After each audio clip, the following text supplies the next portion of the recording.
Berikan kesempatan satu orang dulu dari penanya yang sudah raise hand, Ibu Mahmudah Hayati, monggo. Mungkin poin-poinnya saja, Ibu.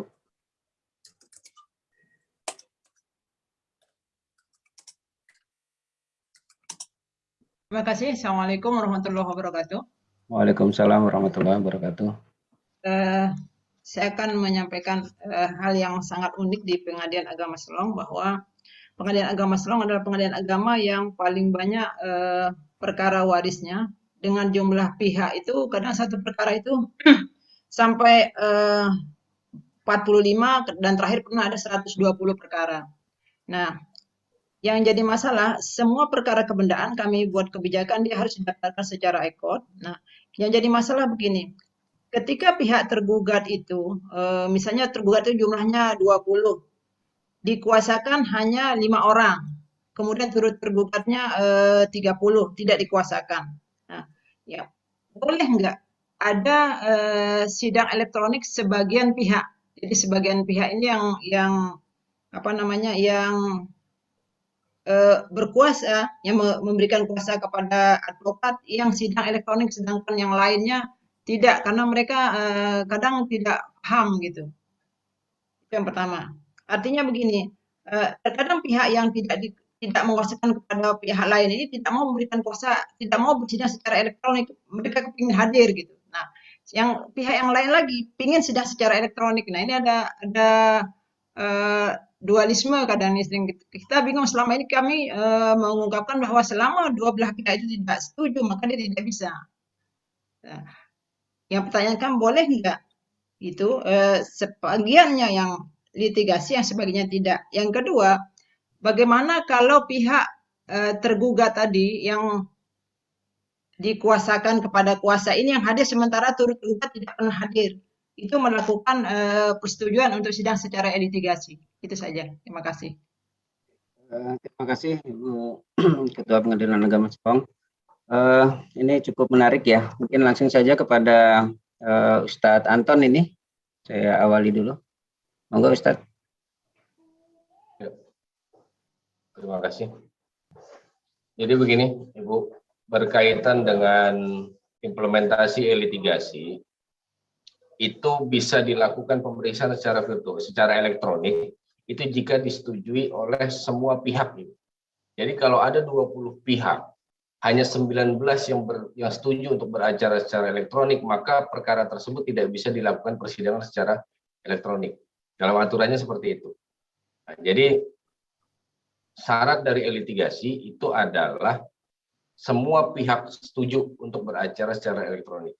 Itu dari kita lihat dari sisi permak, juknis, dan juklaknya, serta dari implementasi by aplikasinya.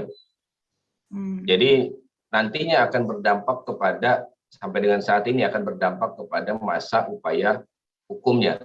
Nah, bagaimana kalau dilakukan setengah-setengah, bahwa 10 pihak menyatakan setuju, 10 pihak tidak? Bagaimana dengan masa upaya hukum yang harus tercatat? Apakah hari kerja atau berdasarkan hari kalender? Jadi seperti itu. Untuk persidangan secara elektronik, e-litigasi itu bisa dilakukan jika semua pihak di dalam perkara tersebut menyetujui untuk beracara secara elektronik. Mungkin dari Ustadz Adil, silakan. Iya, izin Pak Mat. Terima kasih Tantan. Saya setuju dengan hal itu ya. Normanya saat ini seperti itu ya. Normanya saat ini seperti itu. Norma yang ada di Perma 1 2019 itu mengharuskan seluruh pihak menyetujui persidangan secara elektronik secara tertulis ya, atau dinyatakan dalam persidangan secara tertulis. Atau artinya ada pernyataan setuju dari para pihak untuk beracara atau pemeriksaan secara elektronik gitu. Jika ada salah satu pihak yang menyatakan tidak setuju beracara secara elektronik, maka dengan sangat kita sayangkan perkara itu tidak bisa diperiksa secara elektronik. Namun saya rasa ini juga mungkin akan diperbarui dengan perma yang akan datang, karena informasinya persetujuan pihak itu sebagaimana tadi juga sudah disinggung oleh Pak Direktur, juga dinyatakan bahwa persetujuan pihak itu jangan sampai menghalangi hak hukum dari pihak yang lain. Misalnya kalau seperti kasus kalau gini seperti Mas tadi, Adil, kalau misalnya misalnya pihak yang lain itu tidak pernah hadir, jadi yang hadir saja yang sepakat gitu loh. iya, Gimana? iya tentunya kembali lagi bahwa hak hukum para pihak itu kan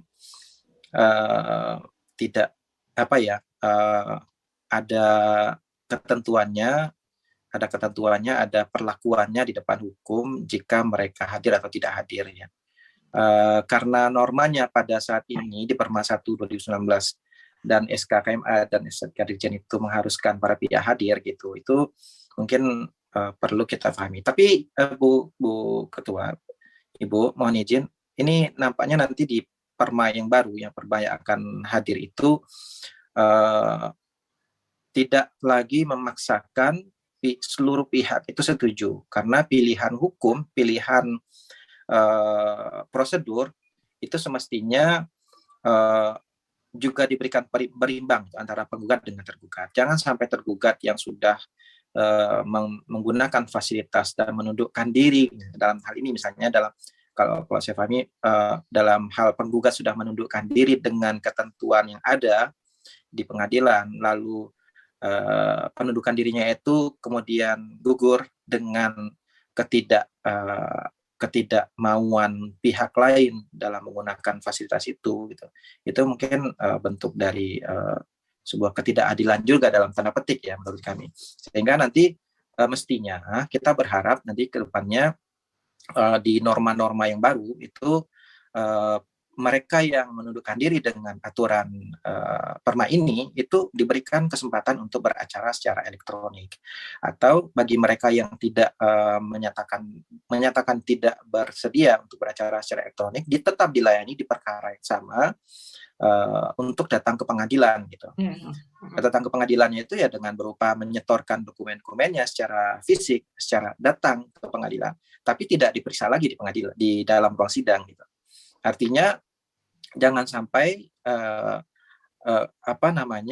kebutuhan penggugat yang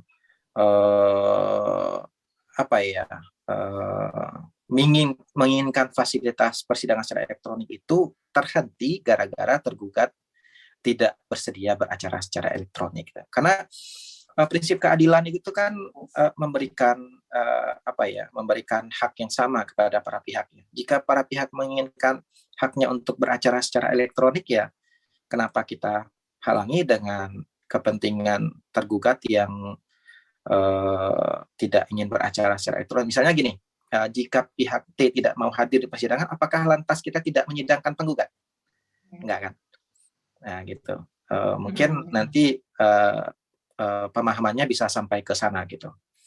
Selama ini jika tergugat tidak hadir, atau tetap kita menjalankan persidangan, ya, tetap menjalankan persidangan. Haknya si penggugat adalah mendapatkan layanan dari pengadilan, mendapatkan layanan hukum dari pengadilan dengan sesuai dengan ketentuan peraturan perundang-undangan yang berlaku juga. Nah itu ini juga merupakan kekosongan ya, menurut yang tadi istilahnya Pak Anton, itu kekosongan hukum yang mudah-mudahan di perma berikutnya, di aturan-aturan lanjutan berikutnya itu akan diatur secara rinci sehingga tidak lagi terjadi disparitas penerapan di pengadilan. Saya kira itu Bu, mohon izin tanggapan saya. Silakan Ustaz Muhammad.